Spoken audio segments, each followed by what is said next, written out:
Going live.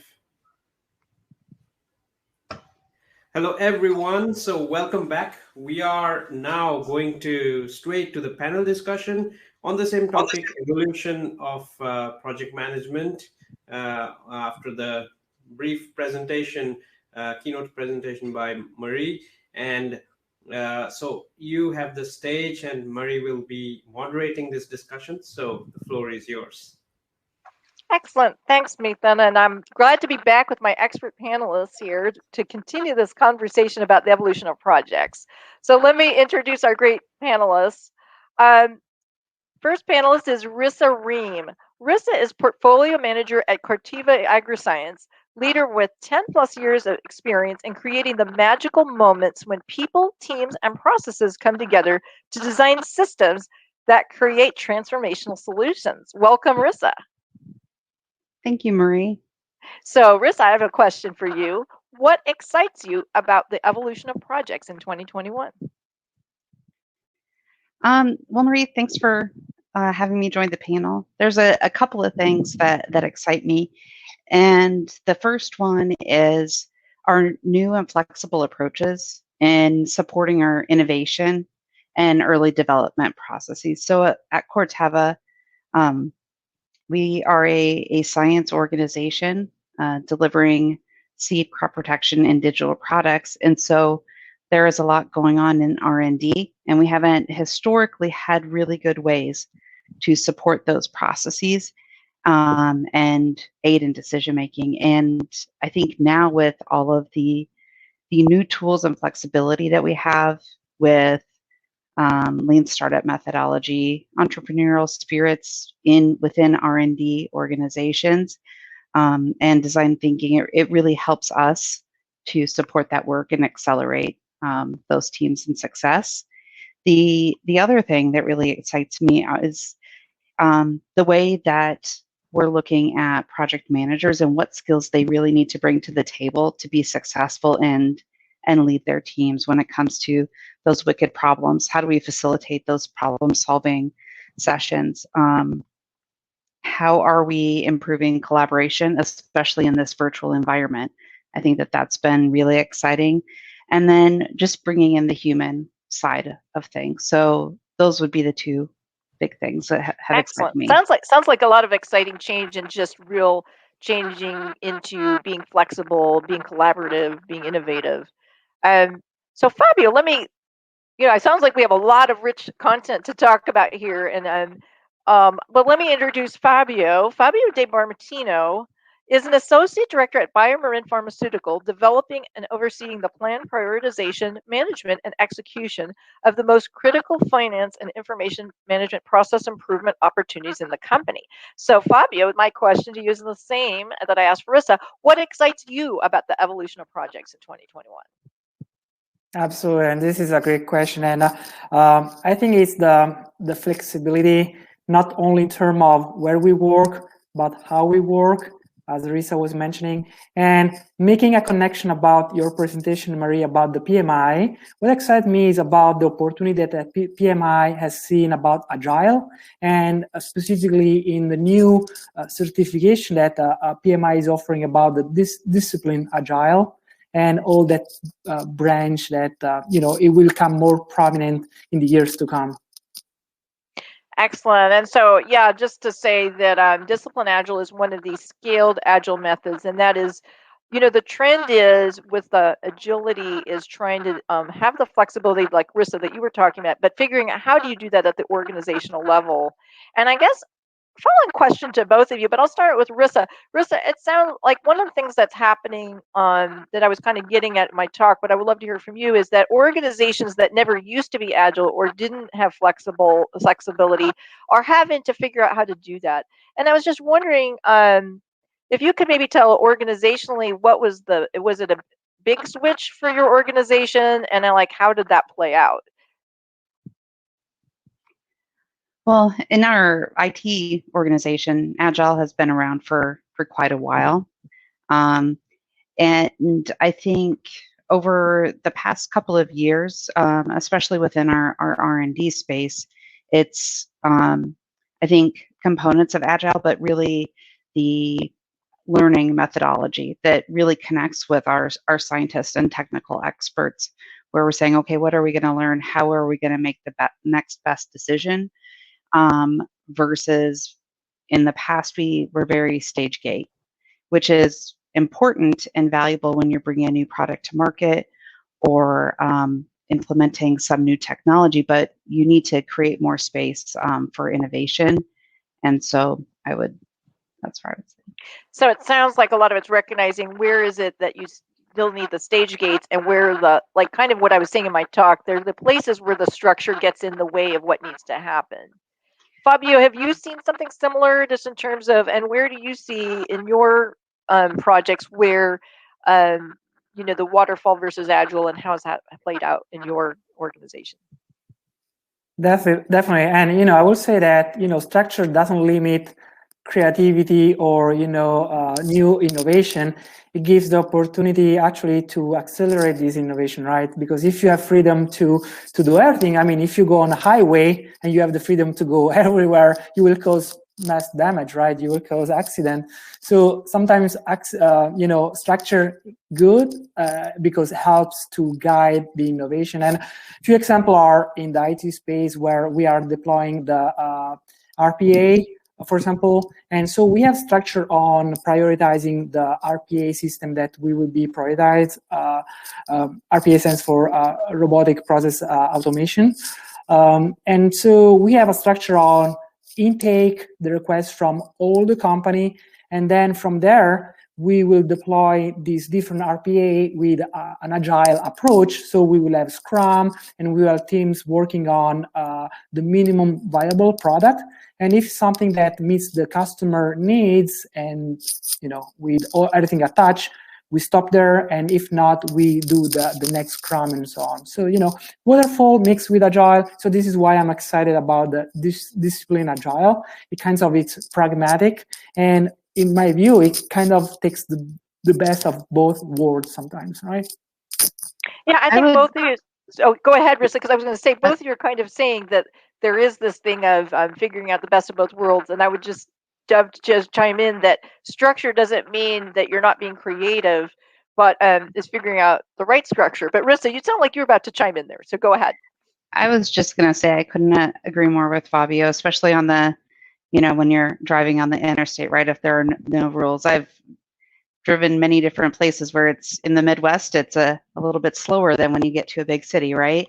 And I think systems are important as long as they're right sized and they're the right systems and tools to support that work, right? And I think that's where you're going with the combination of Agile and Waterfall, Fabio, is that you find the right tools for that team to be successful, the right systems in that space of innovation or development or wherever you might be. And so it's just putting that puzzle together and getting the best out of it. But systems do not have to be restrictive, but they have to support efficient delivery. Wow. And so, Rissa, you kind of went right into a great segue, because I wanted to get into talking about success of projects. But just to say, in terms of what you are all saying about structure and being successful, and that, I like the analogy of driving the highway, that you need rules. I always used to joke that, like, you wouldn't want to build a bridge using agile methods. Like, you want to make sure it crosses over. One of the things that's really one of the strengths of this industry, in the life sciences industry, is that sense of rigor and you do have to have attention to detail. It is a regulated industry, so you need to be creative within boundaries. So it's figuring out what those boundaries are, but enabling the innovation. So, but Rissa, like I said, you kind of segue right into my next question, which was about success factors, and what are you seeing as the major factors in ensuring successful delivery of projects? Well, I don't think we can let go of the ones that have been discussed in all of the other panels when it comes to clear vision and roadmap, stakeholder and executive leadership support, all of that. But I think we also have to be really adaptable to create our success, especially in this virtual space. and strong leadership and problem solving. There are some really great challenges out there for us to solve. And if you have the right people in who can facilitate those discussions, I think that leads to probably quicker success at the end. Excellent. And Fabio, likewise, what are you seeing as the factors for successful delivery projects? Absolutely, and this is connecting with skills that the project manager needs to master as well, to be able to recognize the context and where we are moving. Right, not one solution fits all. There are some contexts and some company that you will need to be able to document and everything, and there are some other company that you don't need that because there is the infrastructure. So be able to understand the environment that you are moving as a project manager, it's a key component. Then, as Risa mentioned, I think one of the key factors is understanding who defines success. And the majority of the time are the key stakeholders, right? The people that maybe are putting the resources, the people that are paid for whatever things. And I'm a huge fan for whatever project I start the beginning. One document that I always love to have is a project charter, no matter what. With a project charter, at least you can have an alignment of what is the scope, what is out of scope, who are working on this, and more importantly, it gives, in theory, right, the authority to the project manager to work on the project. That's a big component, at least for the project that I'm working with. Excellent, Fabio. It's interesting to hear that because I teach project management, so that's one of the things I always teach my students. But I think one of the things that this shows that both of you have really talked to is there's this sort of idea like, oh, everything's new and agile, and therefore we throw out the old project methods. And yet, something fundamental like the project charter is really still very key. And it is building. It's sort of like what I was saying in my presentation about PMI. We don't throw away what we had, but it's adapting it. So I guess a question to both of you, but I'll start with you, Fabio. You were talking about the skills that it takes to be successful, and I was just wondering, there's probably people in there who are newer in their career, but there's also probably people who are experienced and trying to figure out how do they stay current. And I guess my question to you is, what are the skills that you feel like you've had as an experienced person that are still really important to you, and where are those things that you're looking to build on for your future? That's a very good question, and I think it comes for the personal journey that each of us had and is having. So personally, my background is chemical engineering. So when I started my career, I felt pretty strong on the technical side, but on the flip side, if engineers around, they're kind of a little bit, right? So they like to do their own work. At least I'm talking for myself. So, a great exercise that doesn't require a lot of, money to do that. You just grab a piece of paper and you divide in two and write on one side your strengths and on the other side your grow or weaknesses, opportunities where you want to grow, depending on where you want to be at, right? So it's a little bit of self-consciousness analysis. If you're familiar with the mindfulness and other exercises, I highly recommend to having a retrospective. So close your laptop, stay in a quiet place and reflect on yourself and where you see yourself in 5 years, 10 years. If you want to be a CEO, if you want to be a CSO, because this requires different paths that you have to take. For me, when I did that, I thought that, okay, technically pretty good. Soft skills or core skills like, interacting with a bigger crowd and things like that, I can improve on that. And even today, one of the reasons why I participate to these great initiatives is because it gives me an opportunity, to speak. As English is not my first language, you can tell, at least it gives me the opportunity to practice and to interact with interesting people. So it comes to self-reflection, and then be able to execute on this self-reflection. So those are diagnostics tools, and you need to act on those diagnostics, right? So if you do a diagnostics and you don't do anything, nothing will change. So it sounds like you've done a lot of self-reflection and trying to step back and objectively figure out where your strengths are and where you need to move forward. Now, you mentioned that you had a scientific background. What would you say to people who are entering your field or your company who are starting out, do you need to have the technical scientific background, or what kind, or what background of someone who's coming in who is new to this? What would you say to them? Yeah, this is a tricky question, because not every career path is the same. So you can have absolute exceptions. So whatever I'm doing can be wrong, right? Because you can That's have okay. There's no right answers. That's the exactly. trick. But in my opinion, I think if you ever have played an instrument, you know that you need to, at first, to learn the instrument, you need to play the basics, and then you arrive at a certain level. If you play piano or whatever other instrument, you are at a level that you can master this instrument and you can play your own music. So to play your own music, to be a successful project manager that is adapted to the situation and successful in whatever you do, you need to know the basics, right? Football is the same. There are examples of great coach that when they go to a team and they have to recover the team, they go back to the basics. So I would say that build a strong foundation, and with that you can move. So excellent. Well, very good advice. And like you said, there's no none of us has the magic wand. So Rissa, also, I mean, I know you also have a tremendous amount of experience, and you've been in projects a long time. So again, kind of the question of, what do you see as those strengths that you built up over time that you still use, and where is it that you've been growing and changing professionally?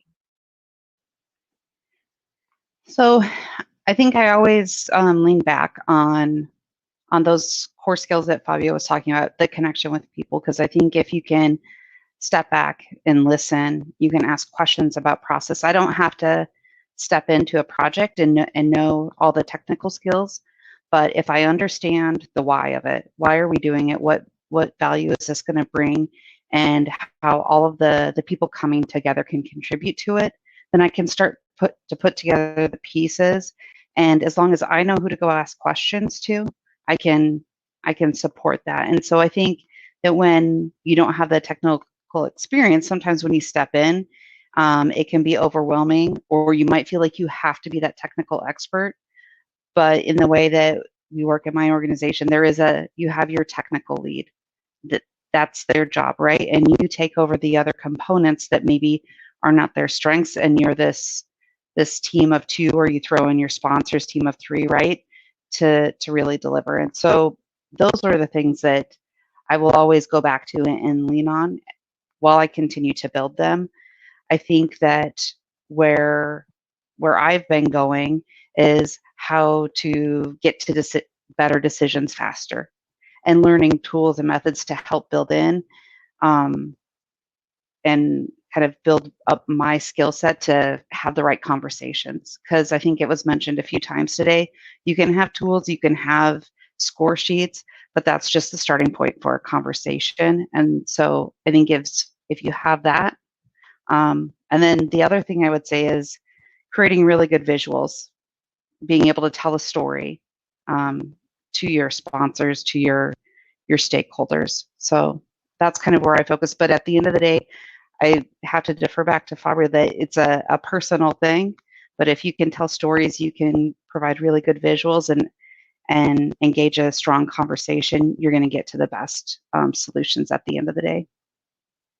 Well, excellent. Really good advice, Rissa. And I think both of you and Fabio touched on, there's this thing with project managers where project managers have always been really good at bringing the right people together to do the work. And so you don't need to know about every detail of the project, but you do need to understand how to talk to the people doing the work and making, and oversee the work. And also you're telling this, like I was sort of saying in my keynote, it's like you tell the story of the project. Projects are more and more complex. The more you can distill it into an elevator pitch or a visual for, that's like a lot of your job is like curating the information. So I thought that was really excellent advice. Wanted to talk a little bit about organizations. And I know, Rissa, you especially touched on this earlier, but both of you talked about organizations. We were talking about, wicked projects, more complex, requiring more collaboration, and requiring organizations to think differently.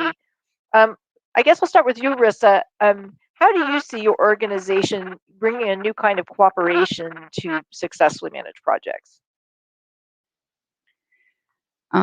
So I think that we've always done a pretty good job of engaging with the academic community and working externally. But over the past few years, there's been a more concerted effort for open innovation and collaboration with more and more partners. And again, systems and processes to support that work. So that has been a change that I have seen in that space. And I think if you want to be successful, I think it was it Mike's talk earlier that you can't think that you're going to come up with all the solutions within your own organization. You need to connect outward and bring in more voices. So I think that will lead to success. Excellent. I think that's very good advice. Fabio, what would you say to that question? I agree with Risa. I mean, you will need to be a connector, be able to not just yourself as a PM to connect with your SME, but be able to have the SME to connect to each other. So it's a network or a constellation, right? So definitely the success comes from the sum of every pieces, right? And what is important, and this is tricky because this is also connecting, okay, what's happening after COVID? And I don't know if now that has been a year or so that we are stuck in front of our camera, when we'll go back to the office, I mean, the first reaction would be, stay away from me, because so we will have to readapt on that. And I think there is some line of trust. So there will be some activity that I think maybe the PM will have to think about to physically reestablish that trust that during this gap, you know, as human, we did not have. So definitely there is excitement happening soon on that space.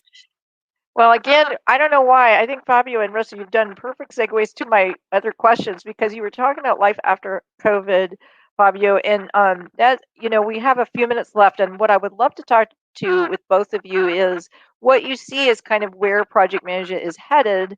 You know, what do you think is like the next thing for execution of projects? Fabio, what would you say to that question? Yeah, I will say that for a project manager or program manager, it will be highly entertaining. I explain you highly entertaining because, you know, depending on the function and the boss, I'm hearing, even where I work, different potential agreements. Okay, you can work from home 2 times a week, or your boss will mandate to work on site every time, or whatever you want. So, but then you will have to schedule, I mean, simple stuff like meetings, and you will have some people showing up, some people may be connected, and so it will be interesting for a project manager. I think what you're saying, we're kind of joking about being entertaining, but we're talking about going back into a hybrid mode, which is different than the virtual mode. Is that kind of it? Because there is this thing of like, some people are in person and some people are virtual, and navigating what makes sense in terms of. So definitely, I agree. I think that, you know, that's just been a lot of trending that how does this hybrid working shake out, and how much work will be virtual versus in person? Yeah, and you know, depending on the situation, my take is that it depends the type of project and the type of context that you live, because hybrid sometimes is good, but some other time you want a certain approach that it's very solid. So you don't want a hybrid instrument that makes tons of stuff. Sometimes you want one tool that makes that stuff and it's pretty good. So sometimes hybrid will work, some other times. I mean, it sounds like the message that both of you said throughout this is flexibility and adaptability is key as project managers, and both of you have shown that you're very flexible and adaptive. Risa, in the last few minutes, do you have anything to add to what Fabio says? Like, what do you see, if you had a crystal ball, what do you think is going to happen in the next little bit with projects?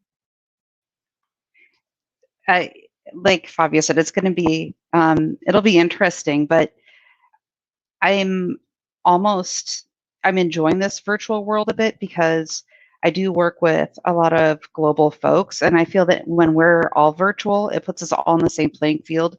We can use virtual tools to collaborate, like whiteboards, those sorts of tools. So I don't want those things to go away. And if we keep leveraging what we learned over the last year, I think we will all be more effective, regardless if we're in a room or virtual or halfway in between. So I think that as long as we take what we've learned to make us successful in the last year and continue that forward, we'll be good. Excellent, Russ. I think that's a really great way as we wrap this up, because what I hear from both of you is that both of you have, what you're saying is that you've built up your skills and experience over the years, and that things build on one another. So it's not like something new comes along and you discard what was there. It's all cumulative. And I think that's a great message, that what we learned during the pandemic, both in terms of complex problem solving and virtual work, that is just going to continue to be something that we're all going to build on and learn from.